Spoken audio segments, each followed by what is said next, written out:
हाँ जी, good morning fourth class. आपके tenses के 2 चैप्टर हम कंप्लीट कर चुके हैं। ठीक है, सिंपल टेंस और कॉन्टिन्यूअस टेंस। सिंपल टेंस में मैंने आपको बताया था कि आपने वर्ब की फर्स्ट फॉर्म के साथ एस या ईएस यूज़ करना। ठीक है, वर्ब की फर्स्ट फॉर्म आपने यूज़ करनी है। और पास्ट में मैंने आपको बताया था कि सेकंड फॉर्म यूज़ करनी है।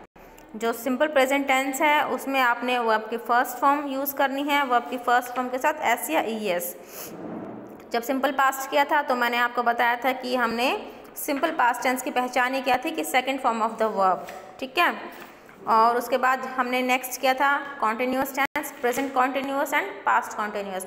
प्रेजेंट कॉन्टिन्यूअस और पास्ट कॉन्टिन्यूअस में क्या था कि वर्ब की फर्स्ट फॉर्म के साथ आप आईएनजी लगाएंगे, लेकिन हेल्पिंग वर्ब दोनों के अलग अलग होंगे। प्रेजेंट कॉन्टिन्यूअस में is am are plus first form of the verb plus ING. ठीक है, और पास्ट में मैंने आपको बताया था वर्ब आपने वाज वर आपका हेल्पिंग वर्ब होगा प्लस आपके first form of the verb और उसके साथ आईएनजी। और मैंने आपको ये भी बताया था कि ध्यान रखिएगा कि वर्ब की फर्स्ट फॉर्म के साथ ही आईएनजी आती है, ना सेकंड फॉर्म अपने साथ आईएनजी लेगी ना थर्ड फॉर्म लेगी। ठीक है, आपकी जो वर्ब की फर्स्ट फॉर्म है उसको हम बेस फॉर्म बोल सकते हैं। ठीक है, सेकंड फॉर्म, और जो आपकी थर्ड फॉर्म होती है वो होती है आपकी पास्ट पार्टिसिपल। जो वर्ब की थर्ड फॉर्म होती है वो होती है आपकी पास्ट पार्टिसिपल, उस फॉर्म हम उसको बोलते हैं। और जो आपकी पास्ट पार्टिसिपल है वो मोस्ट आपका मेनली जो परफेक्ट टेंस होता है उसके अंदर यूज़ होती है। ठीक है, तो वो आपके सिलेबस में नहीं है तो अब उसके बारे में बात नहीं कर रहे हैं। Present tense, continuous tense and जो थर्ड वन आज हम करेंगे वो है आपका फ्यूचर टेंस।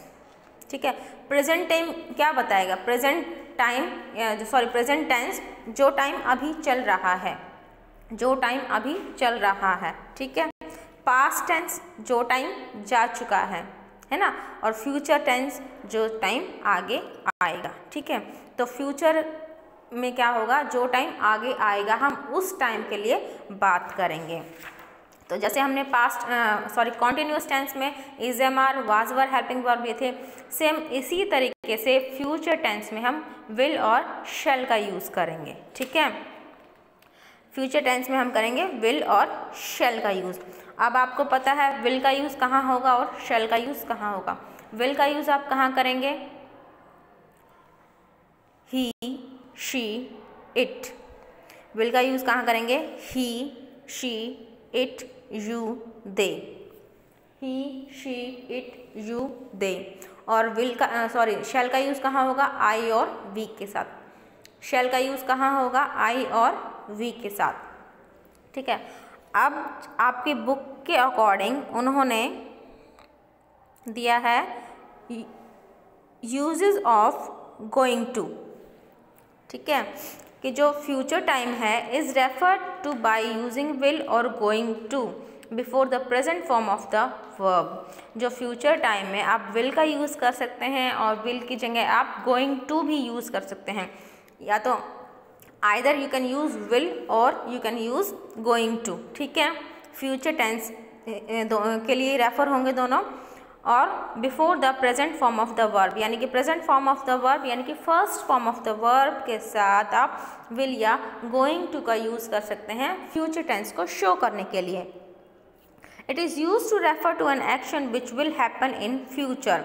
ये उस एक्शन को शो करेंगे जो आपके फ्यूचर में होगा। ठीक है, जो आपके आने वाले टाइम में जो एक्शन होगा आप उसके लिए विल या गोइंग टू का आप रेफर कर सकते हैं। अब सबसे पहला है कि यूजेस ऑफ गोइंग टू, कि जो गोइंग टू है आप उसका यूज़ कहाँ पे करेंगे? We use going to for action we have decided to do in the future. वही है कि विल या शैल आपके फ्यूचर को शो करेंगे, तो गोइंग टू भी आप उन एक्शंस के लिए यूज़ करेंगे जो आप नियर फ्यूचर में करेंगे। ठीक है, जो आप आगे आने वाले टाइम में करेंगे आप उन एक्शन को स्टेट यहाँ पर गोइंग टू से कर सकते हैं। जैसे I am going to learn French. मैं क्या सीखूँगा? फ्रेंच। क्या सीखूँगा? मैं फ्रेंच सीखूँगा, फ्रेंच लैंग्वेज सीखूँगा। we use going to when we know exactly what will happen next based on what we know or what we see। हाँ जी, first था आपने कि आप वहाँ उस एक्शन के लिए आप गोइंग टू यूज़ करेंगे जो आप नियर फ्यूचर में डिसाइड करेंगे आप करने के लिए। जैसे बोला I am going to learn French, I am going to play football, या I am going to learn the piano, I am going to learn the piano, कि मैं पियानो सीखूंगा या फिर मैं फुटबॉल खेलूंगा या फ्रेंच सीखूंगा। तो क्या था कि मैंने फ्यूचर में डिसाइड किया है कि मैं ऐसा कुछ करूंगा। लेकिन अब दूसरी कंडीशन क्या है कि जो आप देखा है, वट यू नो और वट वी सी, जो हमने देखा है उसके बेस पर, है ना, उसके बेस पर हम ये अंदाज़ा लगाते हैं, अपने माइंड में ये फिक्शन बनाते हैं कि what will happen, may be कि ऐसा शायद हो सकता है ना। जैसे कि पिक्चर में शो किया गया है, our neighbours are going to shift their home tomorrow. उनको कैसे पता चला कि जो वो अपना घर है वो शिफ्ट कर रहे हैं? बिकॉज उन्होंने पिक्चर में देखा कि they are going somewhere with their luggage, वो कहीं जा रहे हैं अपना सामान पैक करके। तो ये मे एक उन्होंने एक पॉसिबिलिटीज़ लगाई हैं कि दे मे बी शिफ्ट देयर, शायद वो शिफ्ट हो जाएंगे। पर ऐसा भी हो सकता है ना कि they are going for little holiday और सम ट्रिप, कि या तो वो कहीं छोटे से ट्रिप के लिए जा रहे हैं, हॉलीडे स्पेंड करने के लिए, it is may be possibility है। लेकिन उन्होंने उस लगेज के अकॉर्डिंग ये स्टेटमेंट दी है, या फिर उन्होंने ये बोला है कि our neighbours are going to shift their home tomorrow, कि वो अपना जो घर है वो शिफ्ट कर रहे हैं कल। ठीक है, तो एक तो आपने जो आपने देखा है उसके बेस पे आप बोल सकते हैं कि आप गोइंग टू का यूज़ कर सकते हैं कि फ्यूचर में ये चीज़ मे बी हैपन होगी। ठीक है, इसके बाद है आपकी प्रोग्रेस को चेक करने के लिए बोला है इस पिंक बॉक्स में, observe the picture clue are given below. तो देखो सबसे पहले एक पिक्चर दी गई है इन्होंने, Anita is going to clean her room, prediction है। आपको कैसे पता चली कि ये प्रेडिक्शन है, ये कैसे पता चली? Anita is going to clean her room,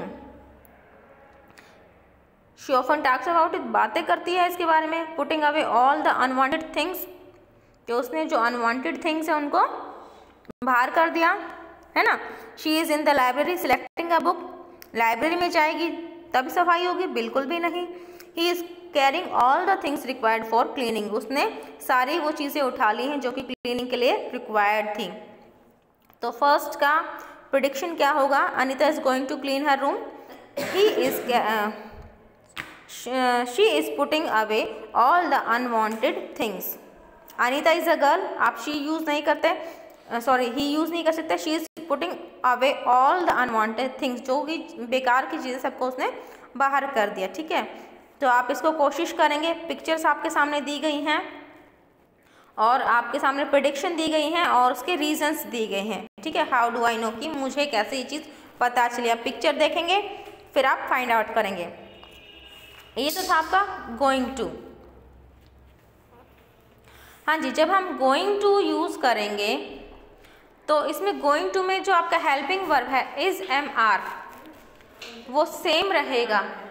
जो आपका हेल्पिंग वर्ब है वो इज़ एम आर सेम रहेगा। When we use going to in a sentence, only the helping verb change, the main verb does not change. हाँ जी, जो आपका main verb है, main verb के रूप में यहाँ पर आया है going to, मेन वर्ब के रूप में आया है आपका going to। जैसे I am going to run, I के साथ आपका हेल्पिंग वर्ब क्या है? am। he she it के साथ आपका helping verb is। You we they के साथ आपका हेल्पिंग वर्ब आर। लेकिन जो आपका मेन वर्ब है, जो आप नेक्स्ट जो नियर फ्यूचर में आप करेंगे वो एक्शन आप गोइंग टू से शो करेंगे। तो जो आपकी मेन वर्ब है गोइंग टू वो तो आपकी सेम रहेगी। ठीक है, लेकिन जो आपका सब्जेक्ट है उस सब्जेक्ट के अकॉर्डिंग आपका जो हेल्पिंग वर्ब है वो चेंज हो जाएगा। सपोज किसी सेंटेंस में आई आया है तो आप उसके साथ एम लगाएंगे, ही शी इट आया है तो आप उसके साथ इज़ लगाएंगे, वी यू दे आया है तो आप उसके साथ आर लगाएंगे। ठीक है, लेकिन जो आपकी मेन वर्ब है गोइंग टू वो रिमेन सेम रहेगी, वो बिल्कुल ही। ठीक है, ये तो था आपका यूजेज ऑफ गोइंग टू का पार्ट। अब नेक्स्ट पार्ट हम करेंगे आपका यूजेज ऑफ विल। हाँ जी, अब विल के लिए क्या रूल है? We use will to talk about activities we decide to do at the moment we speak. हाँ जी, will का यूज़ हम कब करेंगे? जब हम किसी एक्टिविटी के बारे में बात कर रही हैं जो at the moment we speak, जब हम बात कर रहे हैं, जिसके बारे में हम बात कर रहे हैं, वो activity we decided to do at the moment. जब जिस एक्टिविटी के बारे में हम बात करें और वो उसी टाइम पे हो रही है तो हम यूज़ करेंगे विल का। किसका यूज़ करेंगे हम? विल का। जैसे my dad has just come in with a bag of groceries, जो एग्जाम्पल दिया है इन्होंने, my dad has just come in with a bag of groceries, I will help him. तो जो मेरे पापा है ग्रॉसरीज यानी कि सामान लेके आए हैं, किचन का सामान होता है ग्रॉसरी, ठीक है, तो वो सामान लेके आए हैं, आई विल हेल्प हिम, और मैं उनकी हेल्प करूँगा। तो यानी कि उसने उस टाइम पे जब वो बोल रहा है तो ये काम भी वो कर रहा है। We use will to talk about activities we decide to do at the moment we speak, जब हम कह रहे हैं, एट द मोमेंट जब हम बोल रहे हैं उस टाइम पे हम उस काम को डिसाइड करते हैं या काम करते हैं तो हम यूज़ करेंगे विल का। सेकेंड कंडीशन क्या है? We use will to inform people what we know और बिलीव अबाउट द फ्यूचर। हम विल का कब यूज़ करेंगे? कि पीपल्स को इन्फॉर्म करने के लिए, पीपल्स को या अपने फ्रेंड्स को या अपने रिलेटिव्स को ये शो करने के लिए कि व्हाट वी बिलीव इन, कि हम किस में बिलीव करते हैं, या फिर व्हाट वी नो, हम क्या जानते हैं। जब हम ऐसे सेंटेंसेस का यूज़ करेंगे तो हम क्या करेंगे? विल का यूज़ करेंगे। जैसे आई लव एनिमल्स, मुझे एनिमल्स पसंद है या मैं एनिमल्स को प्यार करता हूँ। I will become a veterinary doctor one day, और मेरा फ्यूचर क्या है, मैंने क्या डिसाइड किया है कि I will become a doctor, veterinary doctor. Veterinary doctor कौन होता है? एनिमल्स का डॉक्टर होता है, ठीक है। तो उसने क्या किया? उसको जानवरों से प्यार है, so he decided to become a veterinary doctor, ठीक है। तो आप विल का यूज़ कहाँ पे करेंगे? कि जब आप बोलते हुए जब जो काम कर रहे हैं, अब एक तो वहाँ पर विल का यूज़ करेंगे, या फिर पीपल्स को, अपने फ्रेंड्स को, रिलेटिव्स को इन्फॉर्म करने के लिए कि व्हाट यू बिलीव, कि जो आप इसमें बिलीव कर रहे हैं, ठीक है। इसका एक एग्जाम्पल और है, जैसे कि गोइंग टू के मैं आपको एग्जाम्पल देती हूँ।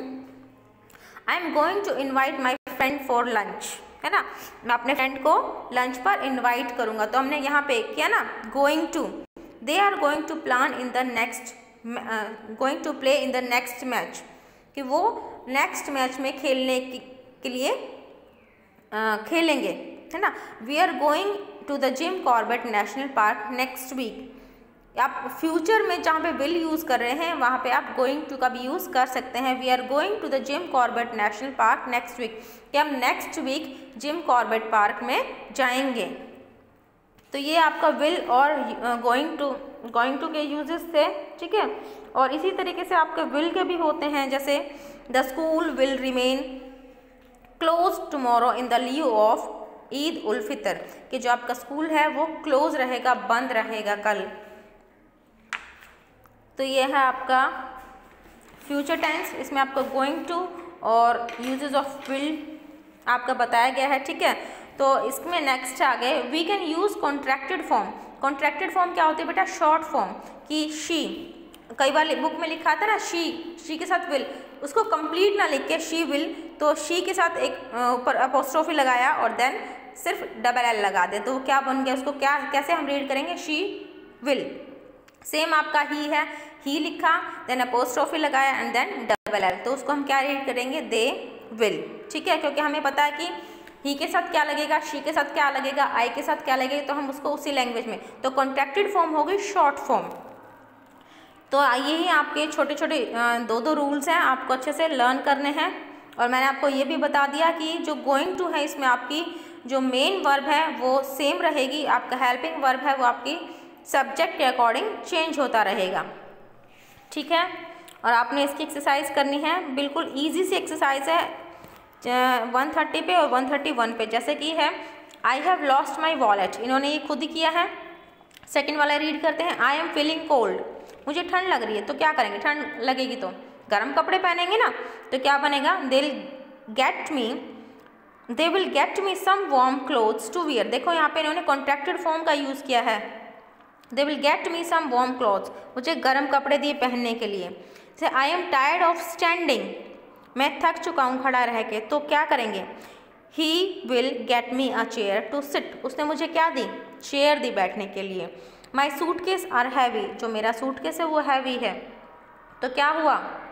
They will help me carry them, help की उन्होंने उसको उठाने में। I am not feeling well, जब आप बीमार होते हो, आपको ठीक महसूस नहीं लग रहा, तो क्या करेंगे? He will take me to the doctor, मुझे कहाँ लेके गई वो? डॉक्टर के पास। I have missed the school bus, मैंने स्कूल बस को मिस किया, तो he will drop me to the school in his car, तो मुझे स्कूल में उन्होंने अपनी कार से छोड़ा। I forgot to bring my pencil, मैं अपनी पेंसिल लाना भूल गया, तो क्या हुआ? They will land me one, उन्होंने मुझे एक उधार दे दी, है ना, अपने फ्रेंड्स से करते हो ना, आप बोरो करते हो, तो उन्होंने उसको एक पेंसिल उधार दे दी। तो बिल्कुल इजी सी है। 131 की तो हमने पहले ही सॉल्व कर ली है। तो आपका होमवर्क है आपका सी पार्ट 132 पे, यही टाइम टेबल दिया गया है सना का, आपने उसमें फिल करना है कि Monday evening from Monday to Friday she will be going to school in morning, वो मंडे से फ्राइडे स्कूल जा रही है। तो टाइम टेबल दिया गया कि ऑन मंडे मॉर्निंग वो क्या कर रही है, ट्यूसडे आफ्टरनून वो क्या कर रही है, ठीक है। तो अपने सारा फिल करना है।